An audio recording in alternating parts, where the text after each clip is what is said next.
Welcome to the group today, everybody. Today we're doing session 15, Rebuilding Ties and Addressing Relationship Violence. So just before we get started, I wanted to let everybody know that because we are discussing issues about relationships and unhealthy relationships and what those look like, we might be talking about relationship violence as well. So if you ever feel uncomfortable, you can turn your video off, turn your mic off, and just take a break from the conversation. If you do need to leave the conversation and leave the Zoom entirely, that's fine. Just send me an email, let me know what's going on, and I'll check in with you later.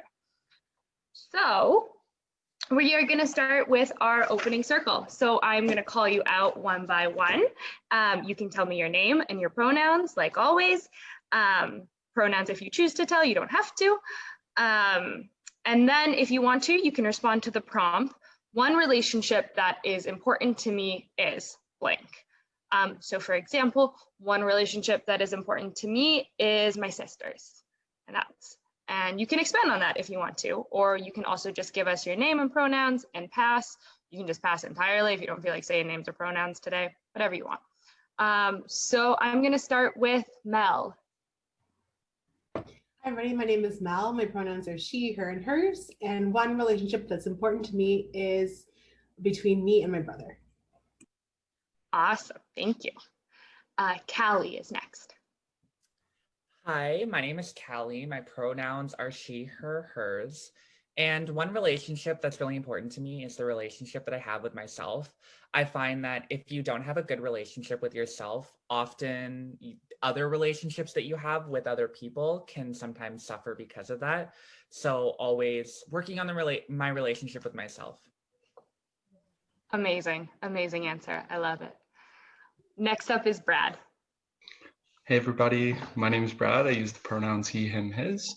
One relationship that's really important to me is my relationship with my parents. They just recently came and visited, and it was really awesome. I don't see them too often, so it was great. Oh, that's awesome. Next up is Will. Hi, my name is Will. My pronouns are he and him and his. And one relationship that's special to me is the relationship I have with my brother. Amazing. Next up is Maisha. Hi everyone, my name is Maisha and I use the pronouns she, her, and hers. I think one of the relationship that has become really important and unique to me in my adulthood is with my best friend John, who I also call my academic soulmate. He moved to Australia a year ago, but because of COVID, it seems that we have found different ways of connecting with each other virtually. So yeah, thanks. I love that. That's one of the few good outcomes from the pandemic is our friendships can kind of stretch a little bit farther. Mm-hmm. Alicia, you're up next. Hello, everyone. My name's Alicia, and I use any pronouns. And one relationship that's important to me is my pooch pal, Gizmo. So Gizmo is my little Yorkie poo who's going to be 1 year old next month. And she is a handful, but she brings a smile to my face every day. Oh. Next up is Kelsey A. Hi folks, my name is Kelsey. I use she and her pronouns, and a relationship that's really important to me is my relationship to my two best friends. We've been friends, we've known each other since kindergarten, and the fact that I'm really proud that we've been able to continue our friendship and have such a strong bond well into adulthood, which we all are now. That is very impressive. Next up is Abby. Hey everyone, my name's Abby. I use the pronouns he and his. A relationship that I really value is the one with my roommate. I'm an international student here, so I don't really have family here. So my roommate's basically family and we cook together and do stuff together. So yeah, I hope I do value that. That's amazing. That's awesome. Next up is Michael. Hi everyone, my name is Michael. My pronouns are he, him, his. And a relationship that I value in my life is my cousin, who is a year younger than me and has been there with me through thick and thin. Oh. Next up is Kelsey H. Hi everyone, my name's Kelsey and I use the pronouns she, her, hers. And a really important relationship in my life is also with my sister. We've been close since she was born. She's my person. And I think this is the longest that we've gone not living together, and I'm 30 years old, so. That's amazing. All right, did I get everybody? Did I miss anyone? Awesome. Okay, so today we are going to be exploring some unhealthy relationship scenarios. So the Egbert activity that we're doing today is going to illustrate some of the effects of an unhealthy relationship. Again, can be difficult to talk about, but it's important to discuss. So at any point during the session, you are free to leave, do whatever you need to do. If you do leave, let me know. All right, so I'm going to share my screen quickly, and I'm going to introduce you to someone named Egbert. Okay, it's going to take me like 2 seconds to share my screen. Yay, okay, it worked. So this is Egbert. And I also just want to quickly open up the chat so I have access to that. Okay, there we go. I am all set up. So this is Egbert. And Egbert has a lot of community around him. Got a lot of friends, got a lot of people. Recently started seeing somebody in a romantic kind of way, is exploring a new relationship with a new person. And some stuff happens during this relationship, and some stuff happens to Egbert's community. So I am going to get some volunteers. Anybody want to join the session? Anyone want to be our 5 volunteers? Perfect. I have Will. So Will, you're going to be person number 1. Brad, you're going to be person number 2. Abby, you're going to be person number 3. Kelsey, you're going to be person number 4. And Michael, you're going to be person number 5. Sound good? Awesome. So for the 5 people, find your number, find your smiley face on the screen. And if possible, I'd love for you to annotate your connection to Egbert. So you can use a stamp, a little heart, a little star, a little line. You can type some words in between you and Egbert, whatever you want. Just show us your deep and trusting connection with Egbert. Awesome. Will has a very solid line.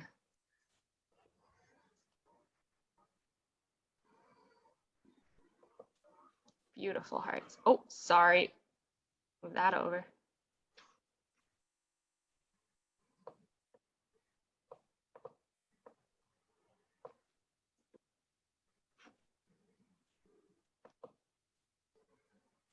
Beautiful. All right. So these are our lovely connections to Egbert. This is Egbert's lovely community. And now we're going to do a little bit of storytelling. So I'm going to send a dialogue, a little paragraph for person 1, Will, to read in the chat.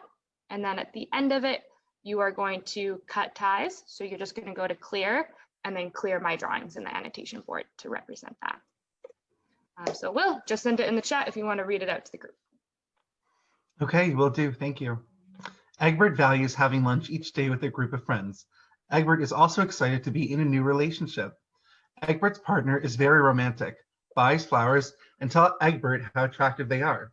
One day, Egbert's partner says, "Why can't we have lunch together? It seems like you like your friends more than me."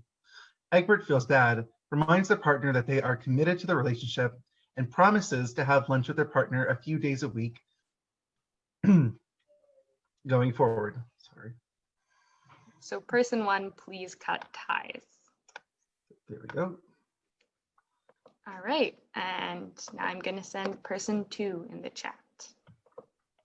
Great. Thanks, Annalise. One day, Egbert's partner says, "We need to talk. Something has been bothering me. I checked your Instagram, and I see that you've been commenting on a lot on one of your friends' pictures. Are you cheating on me?" Egbert insists that they are just friends, but their partner is not convinced. Egbert says, "How can I prove to you that I only love you?" Their partner answers, "If you really love me, then you will unfollow this person today." Egbert unfollows the person. Person 2, oh, You already cut your ties. I Yep. cut ties right away. You're cut. All right. We're going to send person 3. Go Abby. Right. Egbert starts to realize that maybe it is not their fault that their partner is upset with them all the time. Egbert works up the courage to tell their partner that they want to break up. In a split second, Egbert's partner slaps them. Their partner apologizes profusely, saying, "I don't know what came over me. I love you so much and I can't imagine life without you. Please give me one more chance and I will do whatever you want, but don't leave me." The next day, Egbert's teacher asks if everything is okay and points at the bruise on their face. Egbert lies and says that they bonked themselves with the hairdryer by accident. Person 3, please cut ties. And I'll send person 4 is in the chat for Kelsey. Egbert tells their mom that they are being abused. Egbert's mom is shocked and questions whether Egbert is really being abused. Mom says, "Your partner is so nice. I don't think that is what is going on here." Mom tells Egbert that they should sit down and talk to their partner. Person 4, please cut ties. And person 5. Not knowing where else to turn, Egbert goes to a shelter for help. They tell the worker that they are being abused, are afraid their partner will hurt them again, and they may need a safe place to go. The worker is transphobic and tells Egbert, "You can stay here." Person 5, please cut ties. All right, so now just for a little more symbolism, this Egbert's community has been slowly lost or distanced through a variety of events with the relationship. So now we're going to explore what each person that Egbert encountered throughout this relationship, what the options were to intervene or what the options are to reconnect, because you could intervene when these situations happen at the start, but there is still also options to reconnect with the person after you might have lost that connection. So there is always that option. So if I could get some other volunteers, it can be the same people that did cut ties or anybody else, to read out some intervening situations. So if anyone wants to raise their hand.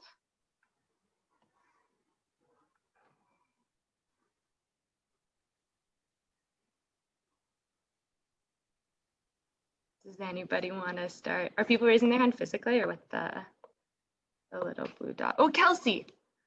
Kelsey H, there we go, and Kelly. So we'll go with Kelsey H first. I just had to extend my screen to see you. So here's one of the first things that could have been done. So if you want to read out the statement and the boundary and value that's being pushed, and then choose one of the options to intervene or reconnect with Egbert. Sure. So the statement is, "Why can't we have lunch together? It seems like you like your friends more than me." The boundary value being pushed, values time with friends, and a sentence used to intervene or reconnect. Lunch with my friends is important to me. I will hang out with you after school. Yeah, so that's something that Egbert can say. That's a way to, and we've talked about refuse and negotiate and delay boundaries before. So that's a way to kind of refuse when a boundary is being pushed, just to say, no, this is important to me. And a compromise, we'll find time to spend time together in another way. Does anybody have any comments on that? Any ideas? All right, we'll go with Callie for the next one. Okay, so the statement is, "If you really love me, then you will unfollow this person," who is the Instagram friend. The boundary being pushed is that Egbert values connections on social media, and the intervene and reconnect options are either that Egbert delays doing so, or that Egbert messages the Instagram friend and explains the situation, and the friend is very understanding and offers support. I really like the second option, which is like Egbert messaging the Instagram friend and explaining it. This not only like kind of helps let the Instagram friend know that like Egbert is maybe not in the best situation, and the friend could maybe then offer support and be someone that Egbert could talk to if things progress. Yeah. Yeah. And telling your friends about what's going on in a relationship is definitely a good thing to do, because sometimes you're not sure if you want to make a compromise for your partner or if that's a pretty firm value that's being pushed. And sometimes talking to somebody else about that can help illustrate what's going on with your partner in that relationship. Also, it helps too, like if your partner, for example, maybe says or does something and you don't like, just using this as an example, your partner tells you to unfollow someone on Instagram. You might not even realize that is kind of weird, or you might not think that there's any issue with that. And then in talking to your friend, you might realize that, oh, okay, that's not really a sign of a healthy relationship. Yeah, absolutely. Misha? I think I just want to add that sometimes, not all adolescents, and I've seen this with adults, that the person that we connect with to some extent represent who we are. So sometimes people may feel even uncomfortable disclosing weird things about their partner to their friends, because it speaks to, like, so why are you dating this person? Like, why are you in this person? So even if it's not that Instagram person, if there's a safe person they feel comfortable having that conversation with, because it is not easy to even to accept the fact that, oh gosh, like from all the people I'm with this person who is using power tactics. So I think sometimes it's in addition to reflection and awareness, it's also like the acceptance and feeling comfort to talk about it. Yeah, absolutely. Something that I've used before is talking to some people a bit older than me who are in a relationship that I really admire. And so to be like, okay, your relationship is like this. I've seen it and I like it. Do you ever have this happen? And like, is that a good thing? Is that a bad thing? Or how do you work on that? Yeah. Who would like to read the next one? Next intervene or connect? Abby, awesome. Okay, the statement is everything okay? And this was by the teacher. The boundary or value being pushed is the right to be safe. And among the two strategies or the options presented, I think I'd go with the first one to start off with. And the reason I do that is as a teacher, and if I bring my own experience into play here, we have a responsibility to report something that we notice that isn't right. And I'd like this to be my first communication with the child, just to know that I'm concerned about them. But then I'd follow this up with more questions, where I think a follow-up question would be the second strategy, but I would start with the first, just to ensure that they know I'm there and listening. I love that. Yeah. Any other comments on this intervene or reconnect from anyone else? I have one. Yeah. I think with these two, they are kind of dependent on how close you are with the person. Like as a residence Dawn, for example, when some of my first years come to me, I have a closer relationship, and some of them are more comfortable with me than others. And so knowing that like with some, they might be comfortable and open to sharing with me, but for others who are not as close with me, it's just more helpful for me to say, well, these are some resources that I have that might be able to help you. And then like maybe finding like a more impartial person that they're not like, that just might be easier for them. So. Yeah. And in terms of providing support, if you're a teacher, that's also kind of a part of your role. If you're not a teacher, if you're just a friend, sometimes it is better to refer somebody if you don't have the skill set to maybe talk about that, or if it brings up something for you personally and it's just not the healthiest thing for you to talk about or bring up, referring to other resources and just affirming their own experiences is an important thing to do. Kelsey, eh? Yeah, I was also thinking, like, if you don't want to sort of target your friend or sort of the student or sort of whoever it is, just being like, not these are resources for you, but these are resources. These are resources for everyone, and I give them out to everyone, because there's going to be some times where we know that like something feels off, and there's going to be some times where we don't get any of those warning signs, and everything is sort of happening, you know, off screen or sort of undercover, and then we're not able to see it. So I think sort of making these sort of blanket statements of here's all the resources, and can sort of be helpful to reach youth who may not want to sort of reach out. Yeah, that's a great point. Anyone else? Who would like to read the next one? Brad. Awesome. Okay, so the statement is from the mom. You should sit down and talk with your partner. The boundary being pushed, or the value, needs to be heard and believed. And then the intervening or reconnecting statement would be, I believe you. What can I do to help? I think, you know, the intervening statement is really great because it starts off with a validation, right? I believe you. Your experience is valid, and it's reassuring in that sense. And then what can I do to help? It's open-ended, and I like that statement because it really puts the ball in the youth's court here. They can choose how they want to move forward with getting support, and I just really appreciate that. Versus the first statement is the mom kind of imposing her perspective, or what she feels that this youth should do in this situation with their partner. Yeah. Does anybody have any comments on that, or any other intervene or reconnect options? It's a pretty solid one. It's a pretty wide open one, which is nice. It covers a lot of situations, that statement. I do think that in this situation, I know it doesn't really say it here, but I remember like in the actual full statement, I'm pretty sure like either the mom directly says or it implies that the mom doesn't believe Egbert. And I just think it's important to reiterate that in any type of situation, it's always just better to, if a person is opening up to you and disclosing something to you, it's always better to just believe them right away. Yeah.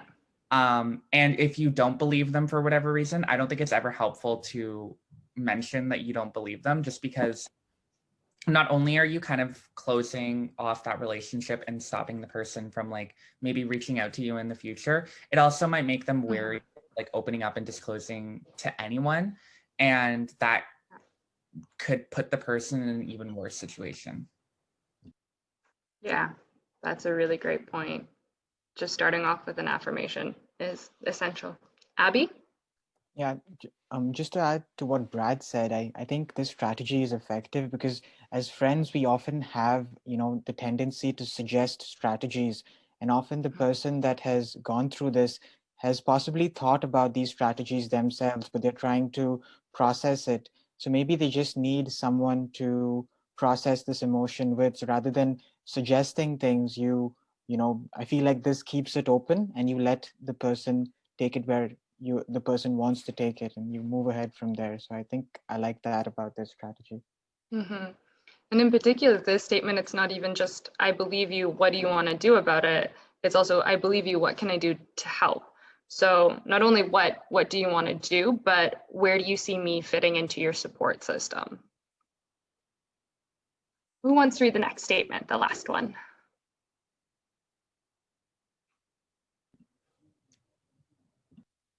Anybody? I can do it again. Awesome, thank you, Callie. So the statement is, you can't stay here, and that's made by the shelter worker. The boundary or value being pushed is the right to access support systems, and the two intervene and reconnect options here are, you can stay here, we will help you in any way that you need, or I really need help and it is my right to access it. So I really like both of them.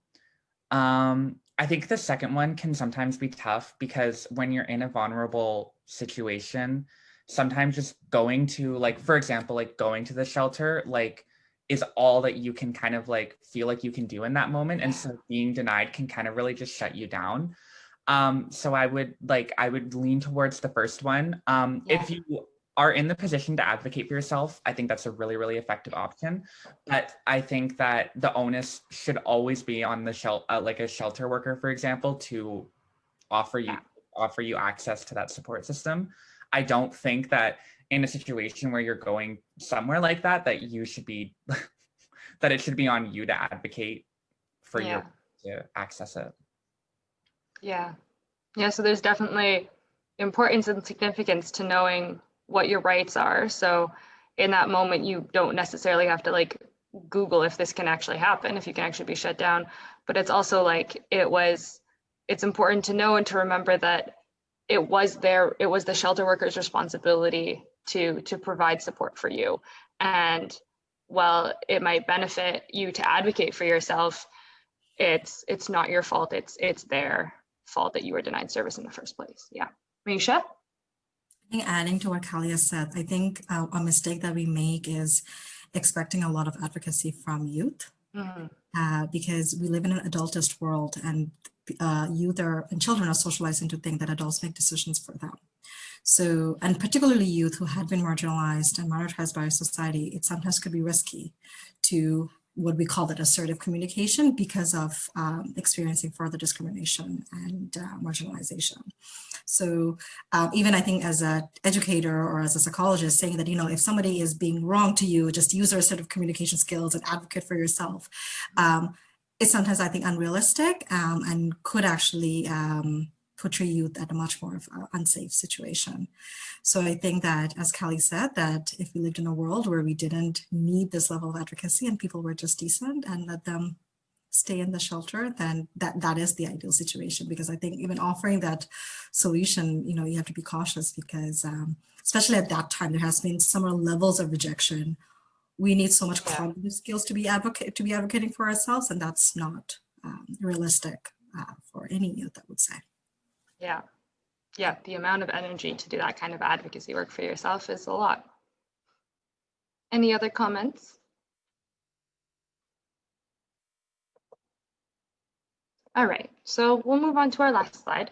So this is Egbert again, and now we've gone through Egbert's story and hopefully had a more positive experience for Egbert, where we found ways to either reconnect or intervene in those situations. So, and you can think about this in terms of Egbert, or you can think about this in terms of your own life, but I want you to answer the question: when Egbert, or when you, is supported, they are/feel. And you can do a drawing, or you can type in on the board. If the annotate feature is a little clunky, you can also type it in the chat. But let's just talk about what having that support system around you feels like.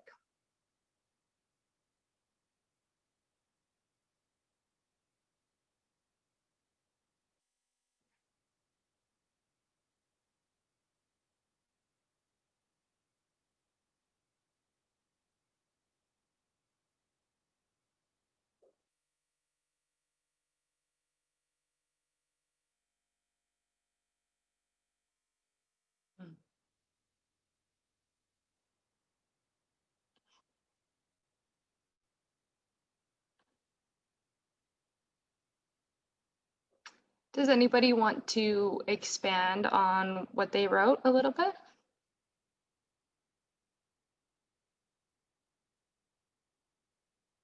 I see a lot of respected, a lot of validated, a lot of loved. Those are great. Sometimes just feeling loved isn't enough. You got to be respected and validated. Michael?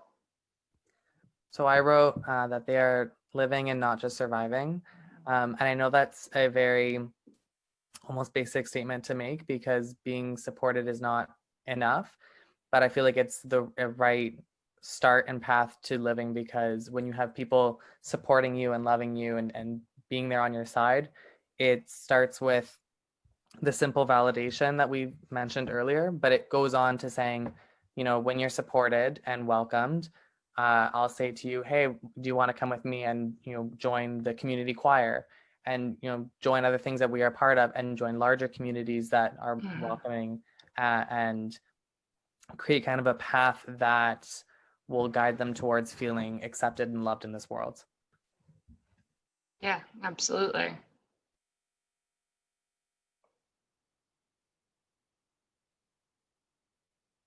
Does anybody else want to expand? Reassuring. Does anyone want to expand on that?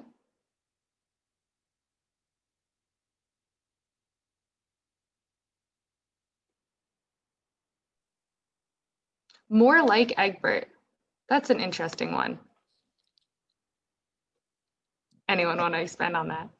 I can. I mean, I was the one that put that Awesome. in, but I feel like I think when Egbert supported, he I'd say Egbert just feels more like himself. You know, when in addition to being safe and secure, you have an understanding of who you are at a particular point of time. And I think when you are supported in these different ways, I feel you feel more centered and more present in your own being. So that's what I would say.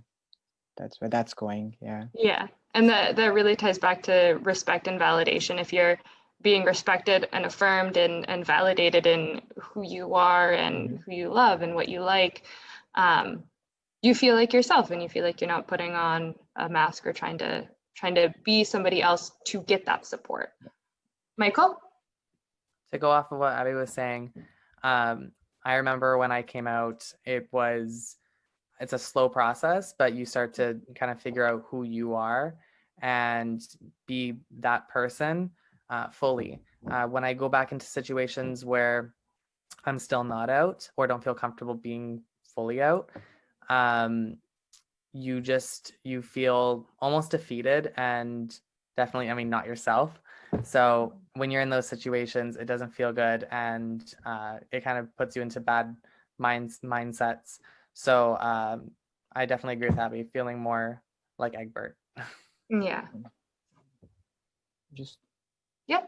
And just to add on to, I mean, when Michael was talking, I just was thinking about something, that you are not the relationship, you know, and that's something that Egbert may realize, is that his identity is not tied to a particular person. He was a person before he or she, or I'm not attaching any pronoun to Egbert before asking him to do so. So I just go with a name, but I think Egbert was a person before Egbert got into a relationship, and I hope Egbert knows that Egbert is still a person. Yeah. Nice. Thank you for the pronouning there and the Egbert. Yeah. It sounds a little bit like Bert. I think people associate with a masculine name sometimes, and so I see people slip up on that, and that's I'm sorry about that. No, thank you. That was a great thing to model too, working through that. I love that. Yeah. When it comes to pronouns, it's more important to acknowledge that you recognize that you've that you feel like you've made a mistake, especially if you're unsure in the situation. And also it lets other people around them know that that they should be doing that too, and B, that you're trying to be mindful of what you're saying and what your impact is. So yeah, it was great to see. Any other comments on Egbert feeling loved and safe and secure?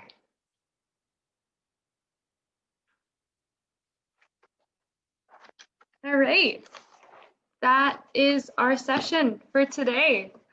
That went by really fast. I don't know what the actual time was, but it felt like it went by fast. Thank you everybody for joining. I will be online for a little bit longer once you leave group. If there's anything you want to talk about, if it's even a day or so later, you can always shoot me an email and we can have a check-in. All right.